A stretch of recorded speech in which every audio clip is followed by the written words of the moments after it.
Hello everyone, welcome to the Enlightening Lantern. In this video, I am starting with the chapter How I Taught My Grandmother to Read by Sudha Murthy, and this is from the new book Kaveri. This is the very first chapter in the book Kaveri, and with this chapter, I will be starting an entire playlist on all the chapters in Kaveri. So please press the bell icon for notifications so that you don't miss out on any explanation videos.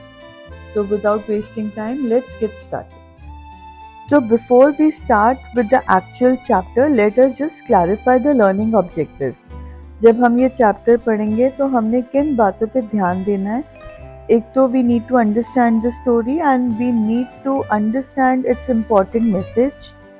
We need to analyze all the characters that appear in this story and also the themes of this story.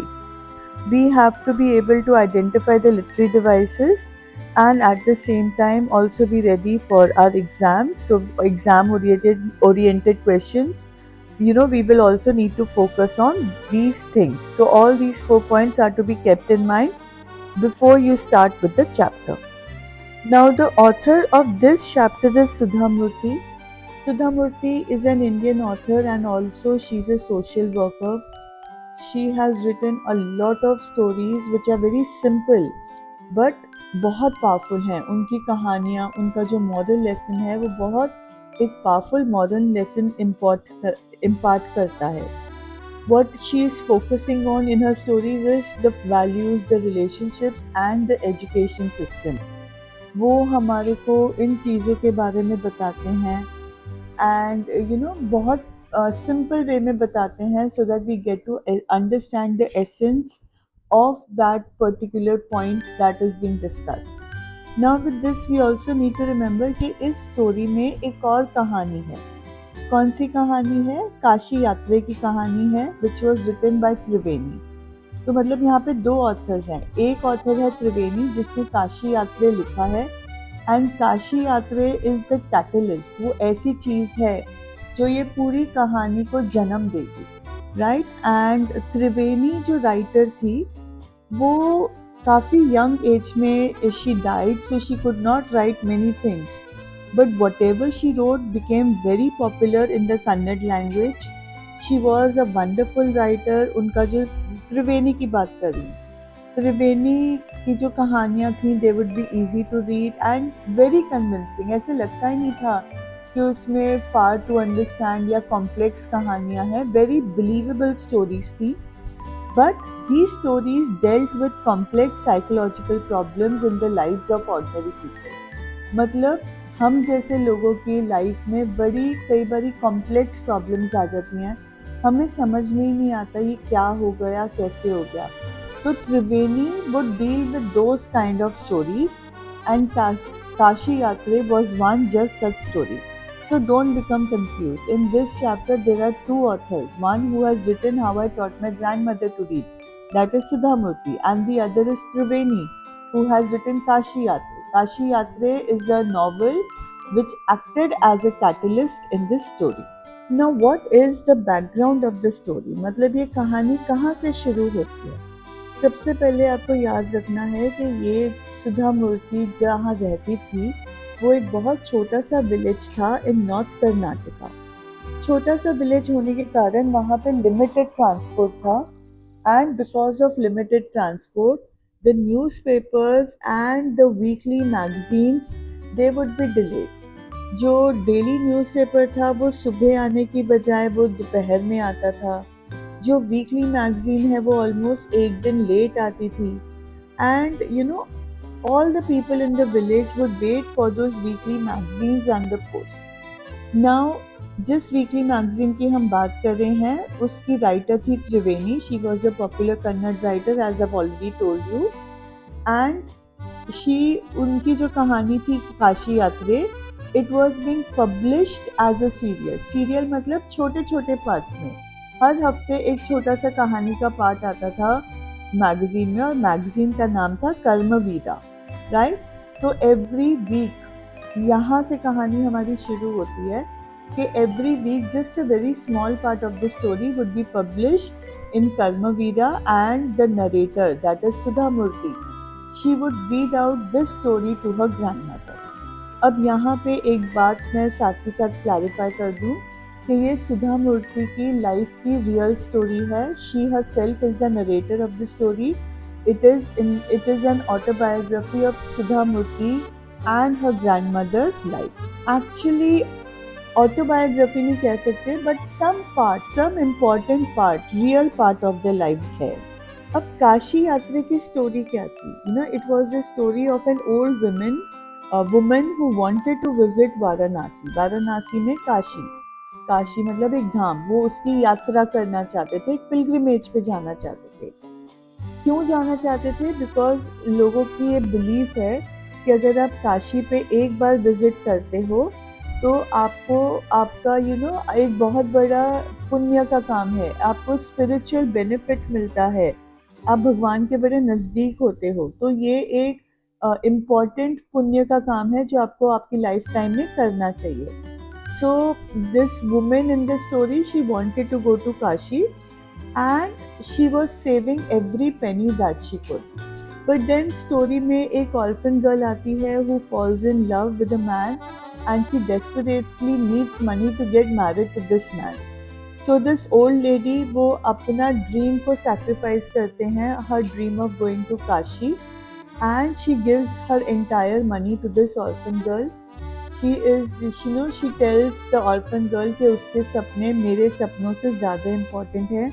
And इस story के through त्रिवेणी हमें जो message देती है, that is humanity is greater than any ritual. कोई भी आप पुण्य के लिए रिचुअल करते हो तो उससे ज़्यादा एक्चुअल में किसी की भलाई करना वो ज़्यादा मायने रखता है, ज़्यादा इम्पोर्टेंस रखता है. And the old lady acts accordingly. वो अपनी सारी की सारी सेविंग्स उस ऑर्फन गर्ल को दे देती है so that she can realise her dreams. Now this story, how I taught my grandmother to read.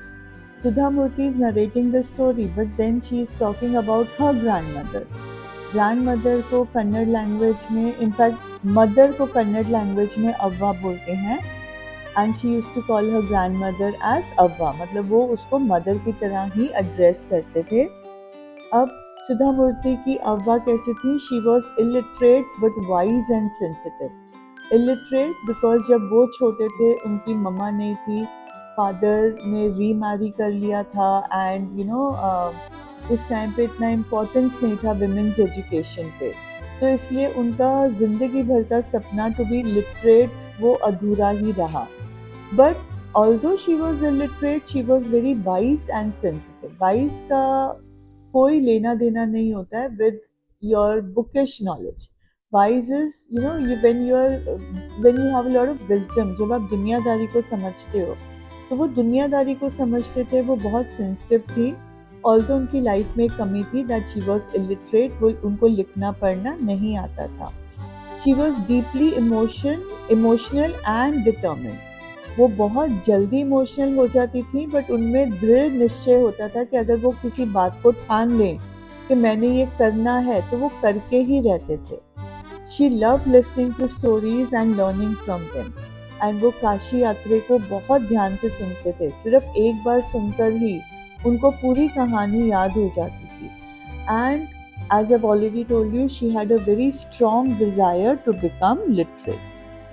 Now, narrator was Sudha Murthy herself. She was a very young girl of only 12 years old. But although she was only 12, she was very caring and responsible. वो अपनी दादी से बहुत प्यार करती थी, उनका ध्यान रखती थी. She was the one who would every week read out the story to her. She was a very responsible girl. When due to circumstances, जब ग्रैंड मदर स्टोरी नहीं पढ़ पाए and she felt helpless and dependent, so it was Sudha Murty herself who became a teacher to her grandmother. उसने अपनी grand mother को पढ़ना लिखना सिखाया, और उनकी ज़िंदगी भर का जो डिज़ायर था टू बी लिटरेट, उस डिज़ायर को वो उन्होंने फ्रूटिशन पे लेकर आई. She made it a reality, a possibility. So before we go any further, let us quickly summarise the part 1 and part 2 of the story. part 1 में we come to read about Triveni and how her novel is being published as a serial in Karmavira. I've already told you the story कि उस novel की story क्या था. अब grand mother जो हमारी main protagonist है, वो हर हफ्ते जब ये मैगजीन आता था तो उनकी जो डॉटर ग्रैंड डॉटर है, पोती है, सुधा मूर्ति, वो उनको उस कहानी को पढ़ के सुनाते थे. Every week it would happen and grandmother वो कहानी सुनते सुनते उसको मेमोराइज कर लेते थे. उसके बाद जब भी वो टेम्पल पे जाते थे तो टेम्पल पे जब बच्चे सारे खेल रहे होते थे, अपने उसमें इन्वॉल्व होते थे, तो उस टाइम पे ग्रैंड मदर टेम्पल में जाकर पूरी कहानी अपने फ्रेंड्स के साथ डिस्कस करते थे. Not only this, the grandmother had also identified herself with the old lady in the story. उनको उसको ऐसे लगता था कि even she wanted to go to Kashi, और उनको बड़ी इच्छा होती थी जानने के लिए कि आगे क्या हुआ, आगे क्या हुआ. So she had identified herself with the story and because of this मतलब उनका जो helplessness हुआ when the narrator was unable to read out the story to her. So that is where this story acts as a catalyst. Now it so happened कि सुधा मूर्ति को किसी शादी में जाना पड़ा with her mother. It was supposed to be a 2-day event और शादी पे जाना इन बच्चों को बहुत ज़्यादा पसंद था because there were no restrictions on the children. They could have sweets and savory snacks and they had utmost freedom. They could enjoy the marriage. तो जो 2 दिन का शादी का इवेंट था, it turned into a week long event. अब पीछे से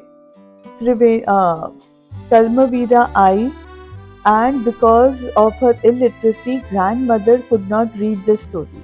She rubbed her hands over the book. She tried to read the story, but she could not understand anything. She could have taken the help of someone in the village, but she was too proud. She was too independent to do so. वो अब किसी को भी अपनी कमजोरी जताना नहीं चाहते थे, तो उन्होंने किसी से भी कहानी को रीड करने के लिए नहीं कहा. And she kept on waiting eagerly and helplessly for Sudha Murthy to return. Now in the second part, जब narrator वापस आती है from the marriage, she sees her grandmother very upset. She asks her क्या हुआ, but grandmother कुछ नहीं कहते हैं. रात को जब वो सो जाती है, तब उसकी ग्रैंडमदर उसके पास आकर उसको उठाती है और उसको अपनी लाइफ की स्टोरी बताती है कि मेरे पापा ने सेकंड मैरिज कर लिया. गर्ल्स को एजुकेशन का इतना इम्पोर्टेंस नहीं था, गर्ल्स की एजुकेशन का. सो मेरा ड्रीम ऑफ बीइंग लिटरेट ये अधूरा रहा. Now Sudha Murty was too young to understand कि उनको रात को इतनी लेट उनकी दादी मम्मा दादी मम्मा was 62 years old and Sudha was only 12 years old, कि मेरी दादी मुझे इतनी रात को अपनी लाइफ स्टोरी क्यों बता रहे हैं. But she loved the grandmother so much that she decided to listen to her very patiently. And उन्होंने कहा कि दादी आप मुझे बताओ कि हुआ क्या है, why are you so upset, why are you crying. And then the grandmother told her that तुम्हारी एब्सेंस में कर्मवीरा आया and I opened the magazine, but because I could not read it, so I rubbed my hands over the page, and because I didn't want anyone to know that I was helpless, and I have not read the story. I was too embarrassed to confess to anyone that I could not read, तो मैंने किसी को बताया भी नहीं. And then that comes the sudden climax, the turning point. She states her desire that she wants to learn to read and write. Now this happened only because of her helplessness when she could not read Kashi Yatre. And she says that now I understand how important it is for one to be educated, for one to learn, to know how to learn to read and write. And she requests the narrator, सुधा मूर्ति को वो request करते हैं कि please मुझे पढ़ा दो. And वो बोलती है कि सुधा मूर्ति क्वेश्चन करती है दादी के यू आर सो ओल्ड, आप आपको क्यों अल्फाबेट सीखना है, आप क्यों पढ़ना लिखना सीखना चाहते हो, आपके हेयर ग्रे हैं, आपके हाथ रिंकल्ड हैं, आप स्पेक्टिकल्स पहनते हो और पूरा दिन किचन में काम करते हो, so why do you want to learn to read and write? And the grandmother smiled and replied कि this is for a good cause, if you are determined you can overcome any obstacle. ये एक message है इस chapter का कि अगर आप determined होते हो, आपका दृढ़ विश्वास है, आप पक्का अपने निश्चय कर लिया है, तो आप जितने भी ऑब्स्टिकल्स आते हैं उन सबको ओवरकम कर सकते हो। ग्रैंडमदर एश्योर्ड हर कि I will work harder than anybody because for learning there is no age bar, और मैं लर्न करके रहूँगी। ग्रैंडमदर का ये जो डिटर्मिनेशन है, ये देखकर Sudha Murthy was very impressed, and from the very next day she started tuitioning her grandmother. वो आगे ये भी बोलती है कि जो उसकी ग्रैंडमदर थी, she was a wonderful student. वो बताती है कि जितना उसकी ग्रैंडमदर प्रैक्टिस कर रहे थे, the way she would read, repeat, write and recite, it was something amazing. Sudha Murthy ये भी एक्सेप्ट करती है कि उसकी ग्रैंडमदर उसकी फर्स्ट स्टूडेंट थी। उसको उस पॉइंट पे नहीं पता था कि लाइफ में सुधा मूर्ति एक कंप्यूटर साइंस की टीचर बनेंगे and that she would teach hundreds of students, but she always remembered her grandmother as a first student.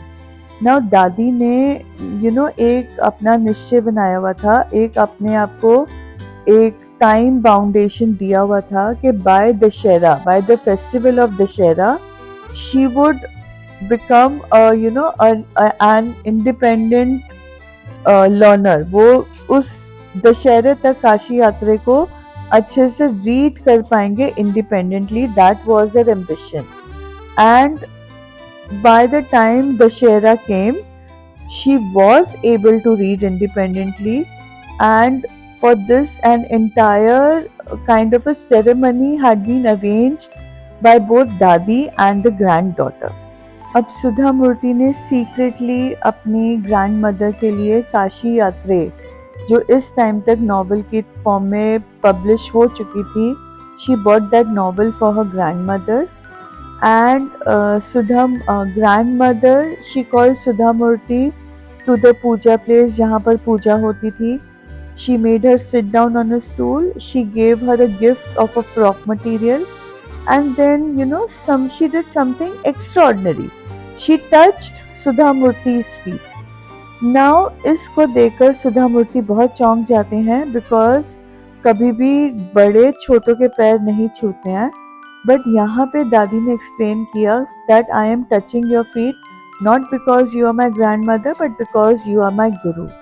इस पॉइंट पे हम देखते हैं, इस पॉइंट पे हम यहाँ पे रोल रिवर्सल देख रहे हैं कि एजुकेशन कितना बड़ा रिवर्सल ऑफ रोल्स लेकर आ सकता है, कितना पावरफुल रिवर्सल ऑफ रोल लेकर आ सकता है. यहाँ पे ये entire scene becomes a symbol of respect for knowledge. हम नॉलेज का कितना महत्व है कि दादी has become the student who is touching the feet of her granddaughter. Grandmother was very well off, but she was illiterate. और ये illiterate होना would make her feel dependent and helpless. उनको ये feeling अच्छी नहीं लगती थी. उनको ये लगता था what use is money when I am dependent on other people for the most basic of things. और आज जब सुधा मूर्ति ने उनको इंडिपेंडेंटली पढ़ना लिखना सिखा दिया था, तो she wanted to honour Sudha Murty for that privilege.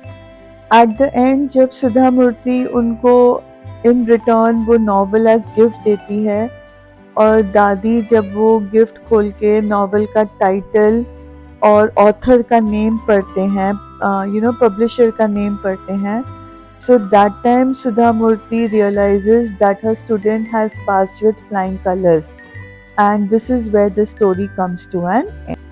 So having understood the story, getting a short summary of the story, let us understand the important themes of this chapter.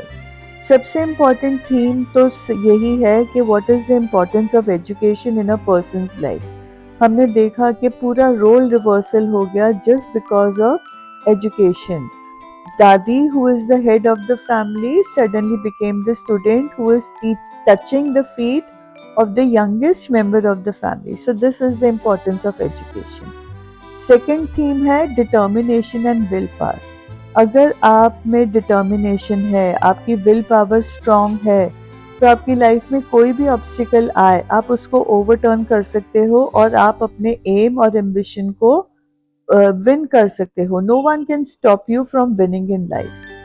Third theme is the role reversal that we have seen where the student becomes the teacher. Sudha Murthy सिर्फ 12 साल की बच्ची है जो खुद school जाती है, but in order to teach her grandmother now the student becomes the teacher. Fourth theme of this story is value of knowledge over age. Knowledge has no limitations regarding age. आपकी कोई भी उम्र हो, that is no foundation for not having knowledge. आप कभी भी जब आपका जी चाहे आप knowledge ले सकते हो.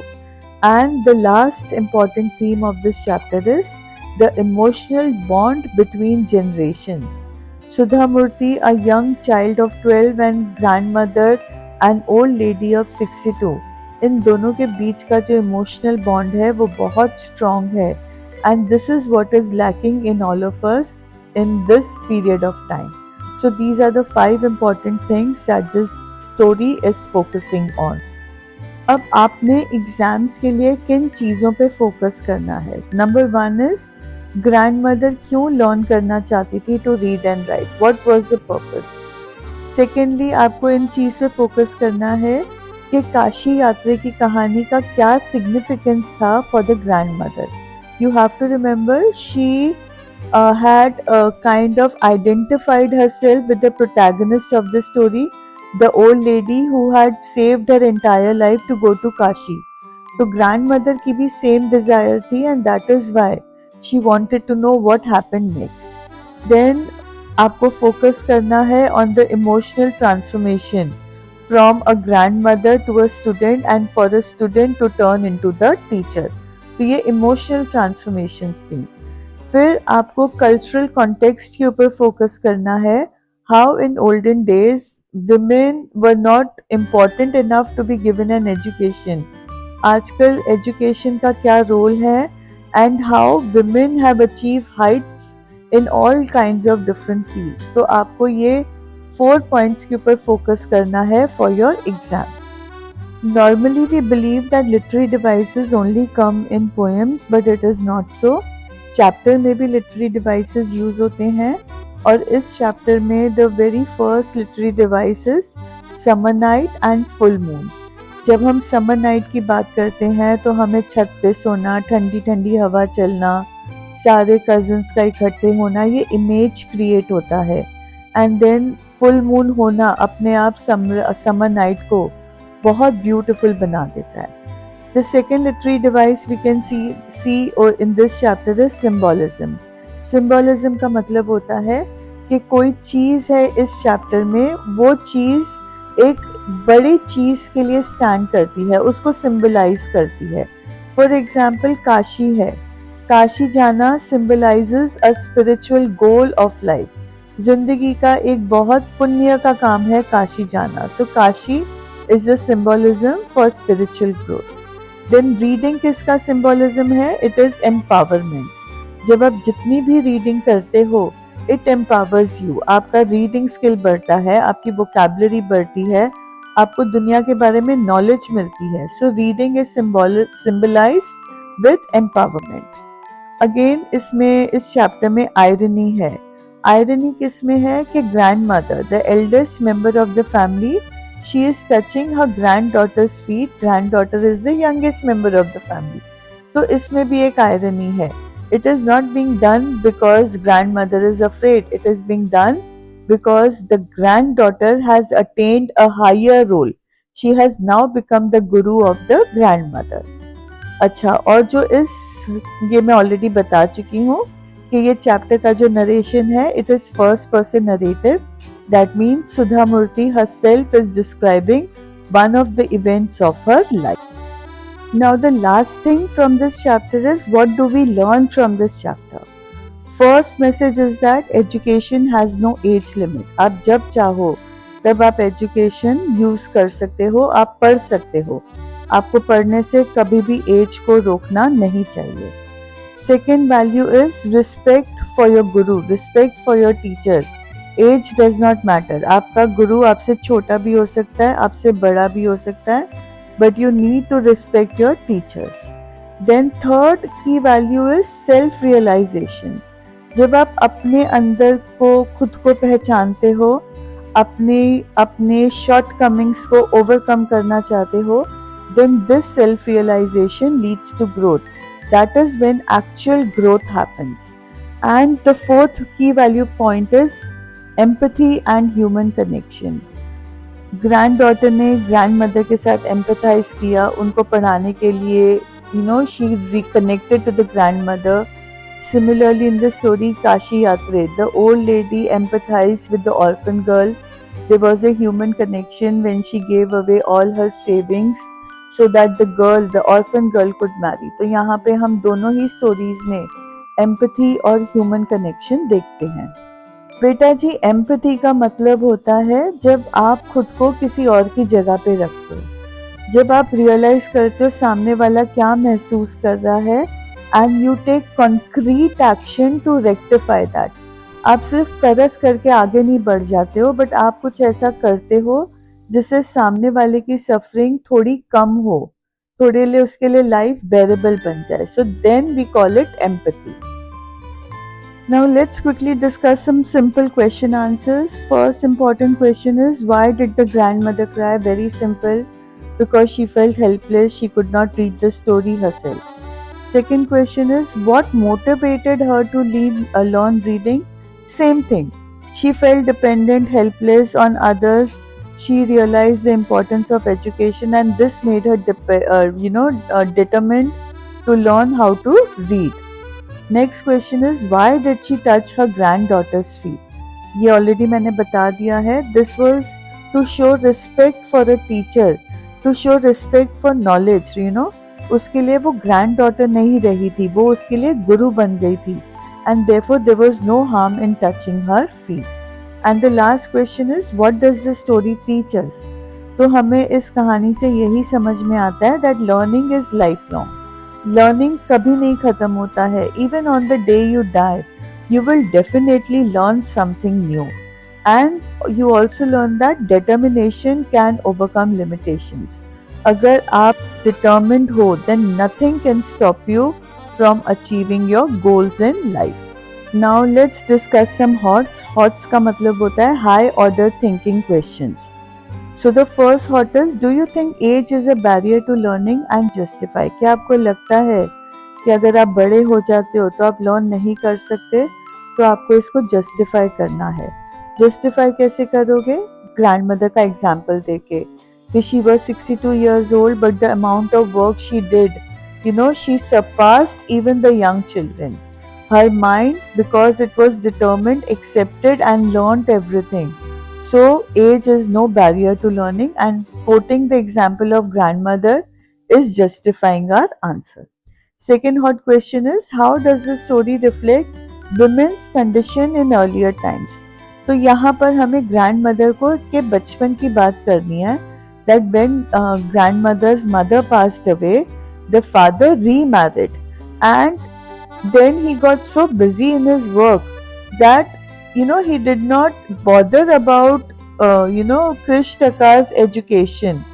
And because उस टाइम पे सोसाइटी भी गर्ल्स एजुकेशन पे फोकस नहीं करती थी, तो कृष टका remained illiterate throughout her life.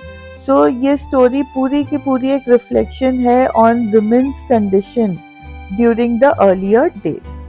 The third hot question is, we have to compare grandmother's determination with the modern learners. तो यही हमें बताना है कि even at such an age, even with all her responsibilities, the amount of work she did, the way she learned, recited, did her homework, she surpassed the modern learners. So then you can easily compare both grandmother's determination with the present day learners. So quickly, before I end the video, let's quickly revise the important points. Grandmother अगर हम grand mother को देखें, grand mother is a symbol of determination. फिर अगर हम काशी यात्रा novel को देखें तो it is a symbol of emotional connection. The theme of this story is education and empowerment. How important education is and how it empowers us. जो इस story का क्लाइमैक्स है that is the grandmother touching the feet of a grandmother or granddaughter. To conclude, this is a heart-touching story of love and learning. This story is highlighting the dignity of education and it inspires us to become lifelong learner. With this, we come to the end of this story. Thank you for listening and giving me your valuable time. I hope this video will help you to remember the key points. And if you liked it, do share it with your friends. Thank you so much.